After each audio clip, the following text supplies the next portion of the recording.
খালেদা জিয়ার সাবেক প্রেস সচিব মারুফ কামাল খান তার একটি লেখায় তারেক রহমানের সাথে খাম্বা নিয়ে যে বিতর্ক লেগে আছে সেটা নিয়ে আসলে কি হয়েছিল তার একটি রাজনৈতিক ঘটনার স্মৃতিচারণ করেছেন। সেই স্মৃতিচারণমূলক লেখাটি দীর্ঘ হলে পুরোটা শোনার আহ্বান রইল, কারণ এই লেখা থেকে রাজনীতির নানা ঘটনা জানতে পারবেন। রাজনৈতিক অঙ্গনের নানা ইতিহাস ও তথ্য জানতে আমাদের চ্যানেলটিকে সাবস্ক্রাইব করে বেল বাটনটি প্রেস করে রাখুন। মারুফ লিখেন, পাকিস্তান সেনাবাহিনীর সিনিয়র কর্নেল কাজী শাহেদ আহমেদ স্বাধীনতার পর দেশে ফিরে ব্যবসা বাণিজ্য নিয়েই মেতেছিলেন। জেনারেল এরশাদ ক্ষমতা দখলের পর তিনি প্রথম অভিজাত বলয়ে কিছুটা পাদ প্রদীপের আলোয় আসেন। তবে কাজী সাহেব ব্যাপক আলোচিত হন এবং পরিচিতি পান এরশাদ পতনের পর খালেদা জিয়ার নেতৃত্বে নির্বাচিত বিএনপি সরকারের আমলে। জেনারেল নাসিম তখন প্রতিরক্ষা গোয়েন্দা প্রধান। তিনি সুদূর প্রসারী উচ্চাভিলাষী পরিকল্পনার আওতায় প্রণীত গোয়েন্দা রিপোর্টের অস্ত্র কাজে লাগিয়ে সশস্ত্র বাহিনীর পাকিস্তান প্রত্যাগত অফিসারদের অবসর, অগুরুত্ব স্থানে বদলি ও কোণঠাসা করার প্রকল্প বাস্তবায়নে সক্ষম হন। সিজিএস পদে জেনারেল মাহবুব ছাড়া আর সকল গুরুত্বপূর্ণ পোস্টিং থেকে অমুক্তিযোদ্ধাদের হটিয়ে দেয়া হয়। বিপরীতে সকল কমান্ডিং পজিশনে মুক্তিযোদ্ধা অফিসারদের বসানো হয়। এই সকল পদক্ষেপে সশস্ত্র বাহিনীর জন্য অপরিহার্য ভারসাম্য ক্ষতিগ্রস্ত হয়। এইসব আত্মঘাতী সিদ্ধান্ত প্রধানমন্ত্রী বেগম খালেদা জিয়ার হাত দিয়েই করিয়ে নেওয়া সম্ভব হয়। জেনারেল নাসিম প্রধানমন্ত্রীর সচিবালয়ে তার একটি শক্তিশালী প্রভাব বলয় তৈরি করে নিতে পেরেছিলেন। নাসিমের পরিকল্পনা বাস্তবায়নের পরের ধাপে প্রয়োজন পড়ে পরিকল্পিত প্রচারণা এবং এই লক্ষ্যে ডেডিকেটেড মিডিয়া। এ পর্যায়ে কাজী শাহেদের অর্থায়নে আবির্ভূত হয় আজকের কাগজ নামের দৈনিক পত্রিকা। পত্রিকাটি মুক্তিযুদ্ধের চেতনার প্রচার এবং জামায়াত ও রাজাকার বিরোধী অ্যাক্টিভিজমের ক্ষেত্রে অগ্রণী ভূমিকা পালন করে।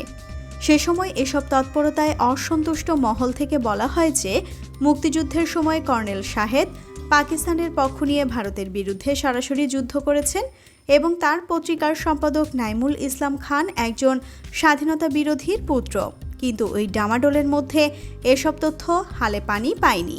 এরই ধারাবাহিকতায় ঘাতক দালাল নির্মূল কমিটি গঠন, সোহরাওয়ার্দী উদ্যানে গণ আদালত নামে মক ট্রায়ালের আয়োজন এবং সেই তথাকথিত আদালতের রায় বাস্তবায়নের দাবিতে দেশজুড়ে নৈরাজ্যকর পরিস্থিতি সৃষ্টি করা সম্ভব হয়।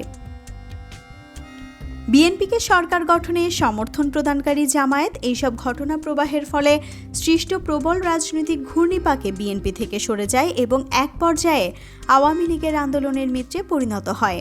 আরও পরে জেনারেল নাসিম সেনা প্রধান পদে অধিষ্ঠিত হয়, কিন্তু ততদিনে মুক্তিযোদ্ধা অফিসারদের মধ্যেই দ্বন্দ্বের সূত্রপাত হওয়ায় কেয়ারটেকার সরকার আমলে ক্ষমতা দখলের ব্যাপারে জেনারেল নাসিমের কুচেষ্টা ব্যর্থতায় পর্যবসিত হয়। এসব ঘটনা বাংলাদেশের ইতিহাসের অংশ হয়ে আছে।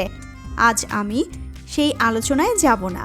আজকের কাগজ অ্যাক্টিভিজমের তুঙ্গে থাকতেই এক পর্যায়ে নাইমুল ইসলাম খানের গ্রুপের সঙ্গে কাজী শাহেদের প্রকাশ্যে দ্বন্দ্ব দেখা দেয়। এর নেপথ্যে জেনারেল নাসিমের সঙ্গে কাজী শাহেদের দ্বন্দ্ব সৃষ্টি হয়েছিল বলে শোনা যায়। যা হোক, কাজী শাহেদ রাতারাতি নাইমুলদের সদল বলে বের করে দেন। তবে অচিরেই এই গ্রুপটি জেনারেল নাসিমের ঘনিষ্ঠ আত্মীয় সাবের হোসেন চৌধুরীর অর্থায়নে ভোরের কাগজ পত্রিকা বের করে সেখানে পুনর্বাসিত হয়। এরপর সম্ভবত আত্মরক্ষার্থে কাজী শাহেদ আওয়ামী লীগের দিকে ঝুঁকে পড়েন। ভাস্কর রাশাকে নিয়ে হাস্যোজ্জ্বল বঙ্গবন্ধু নামে একটি ভাস্কর্য বানিয়ে পত্রিকা অফিসের চত্বরে স্থাপন করেন। কিন্তু তবুও 1996 এর নির্বাচনে আওয়ামী লীগের মনোনয়ন লাভে ব্যর্থ হন তিনি এবং সক্রিয় রাজনীতি থেকে ধীরে ধীরে নিজেকে গুটিয়ে নেন।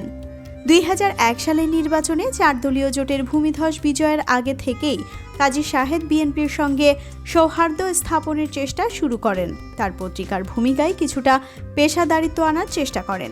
বেগম খালেদা জিয়া প্রধানমন্ত্রী হিসেবে প্রথম দিকে নিয়মিত জাতীয় পর্যায়ে সংবাদ মাধ্যমের সম্পাদকদের সঙ্গে মতবিনিময় করতেন। এই মিট দ্য এডিটর্স অনুষ্ঠানের প্রশ্নোত্তর পর্ব একটু জটিলতার দিকে মোড় নিলে কাজী শাহেদ বলতেন, ম্যাডাম আর কত, আমাদের মতন অসুস্থ ও বয়স্ক লোকদের সময় মতো খাবার খেতে হয়। এখন প্রায় 2টো বাজে, অনেক হয়েছে, এবার দয়া করে আমাদেরকে 4টা দানা পানি দেন, খেয়ে বিদায় হই।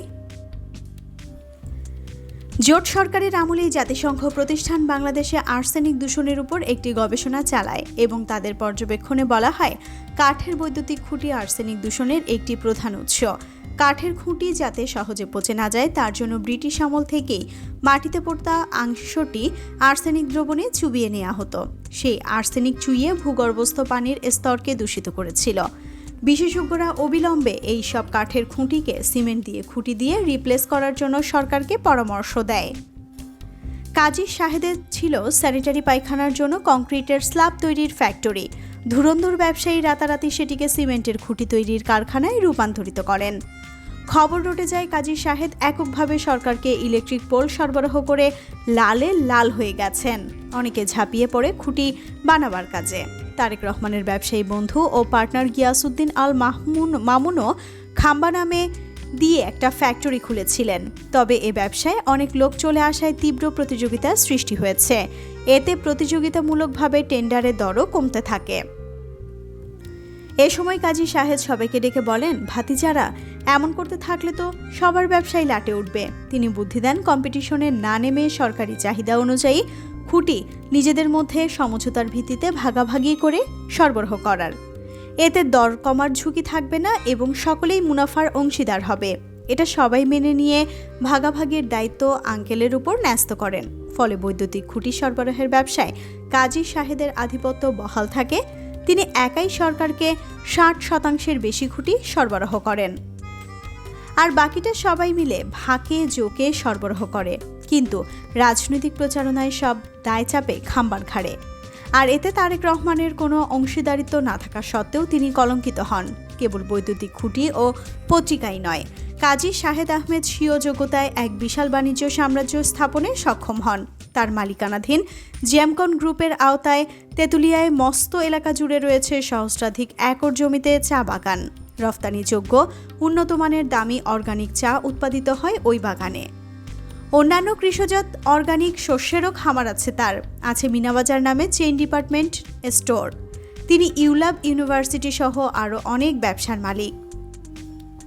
কাজী শাহেদ আহমেদ সৃজনশীল লেখালেখিতেও প্রতিভার স্বাক্ষর রেখেছেন। ক্রীড়া সংগঠক হিসেবেও সক্রিয় ছিলেন। তিনি ছিলেন সংস্কৃতিমনা মানুষ। নিজের বাগান বাড়িতে নিয়মিত গান বাজনার জলসা আয়োজন করতেন তিনি। অনেক তারকা শিল্পী ও সমাজদাররা তাতে অংশ নিতেন। সে আসরে আমাকেও 2 থেকে 1 বার নিমন্ত্রণ করেছিলেন তিনি, কিন্তু নানা কারণে যাওয়া হয়ে ওঠেনি কখনো। সরকারে থাকতেই বিএনপি আলাদা আলাদা করে বিভাগীয় কর্মী সম্মেলনের উদ্যোগ নেয়। ভেন্যু ছিল গণভবন চত্বর এবং আয়োজনের দায়িত্ব অর্পিত হয় দলের তৎকালীন সিনিয়র যুগ্ম মহাসচিব তারেক রহমানের উপর।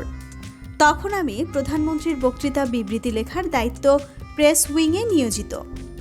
এর আগে 2001 সালের নির্বাচনী প্রচারণার কাজ আমরা করি সেগুনবাগিচায় বসে শফিক রেহমানের নেতৃত্বে ছোট্ট টিমে। আমি মূলত লিখতাম, শফিক ভাই এডিট করতেন এবং বনানীর হাওয়া বাড়িতে স্থাপিত চেয়ারপারসনের অফিসের সঙ্গে লিয়াজো রাখার দায়িত্বে ছিলেন ছোটর নামে সুপরিচিত নুরুল ইসলাম ভুইয়া। নির্বাচনের পর আমাকে প্রায় জোর করে প্রধানমন্ত্রীর অফিসে যোগ দিতে বাধ্য করা হয়। যাই হোক, সেটা আলাদা প্রসঙ্গ। ছোটনিশে একদিন বললেন, তারেক সাহেব আমাকে পাঠিয়েছেন। উনি বলেছেন তিনি চান প্রতিটি বিভাগীয় কর্মী সম্মেলনে যেন আপনি উপস্থিত থেকে পর্যবেক্ষণ করেন। সম্মেলনগুলো শেষ হলে উনি সব মিলিয়ে আপনাকে একটি লেখা লিখবার অনুরোধ করেছেন। বললাম, আমি রাজি আছি, তবে লেখার ব্যাপারে আমার পূর্ণ স্বাধীনতা থাকতে হবে। আমি যা ভালো মনে করি তাই লিখব, ডিকটেট করতে পারবে না কেউ। ছোটন চলে গেলেন। একটু পর তারেক রহমান আমাকে ফোন করে বললেন, আপনার লেখার ব্যাপারে আমি ডিকটেট করব, এমন ধারণা কেন হলো আপনার? আমি বললাম, আপনার এই প্রশ্নের ভেতরে যে বার্তা দিয়েছেন তাতেই আমি খুশি। ঠিক আছে, আমি লিখব। আমি লিখেছিলাম এবং তা তখনকার সামনের সারির 7 থেকে 8টি পত্রিকায় একযোগে ছাপা হয়েছিল, 3 প্রজন্মের বিএনপি শিরোনামে। আজকের কাগজে লেখাটি প্রকাশের জন্য আমি পাঠিয়েছিলাম এনাম আবেদিনের হাত দিয়ে। আমার প্রিয় ভাজন এনাম তখন আজকের কাগজে সিটি এডিটর কিংবা স্পেশাল করেসপন্ডেন্ট। এনাম ফোন করে বলল, লেখাটি নিয়ে কাজী সাহেব আপনার সঙ্গে একটু কথা বলতে চান। উনি বিকেলে আপনাকে চায়ের দাওয়াত দিয়েছেন। গেলাম বিকেলে। কাজী সাহেব বললেন, দারুণ লেখা হয়েছে। এমন লেখাই তো চাই, তবে লেখার একটি শব্দ আমি যদি চেঞ্জ করি আপনি কি আপত্তি করবেন?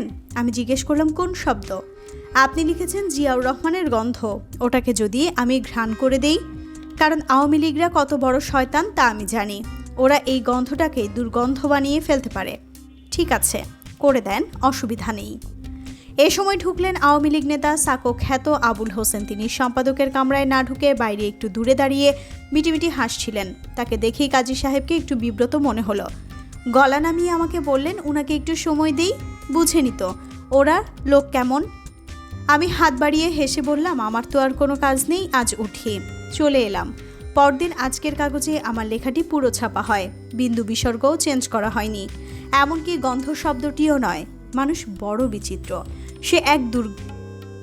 সে এক দুর্গেয় রহস্য। তার ভেতরে আলো থাকে, অন্ধকার থাকে এবং থাকে আলো আধারির লুকোচুরি। সদ্য থেমে যাওয়া কাজী সাহেদের জীবনও তা থেকে আলাদা কিছু ছিল না।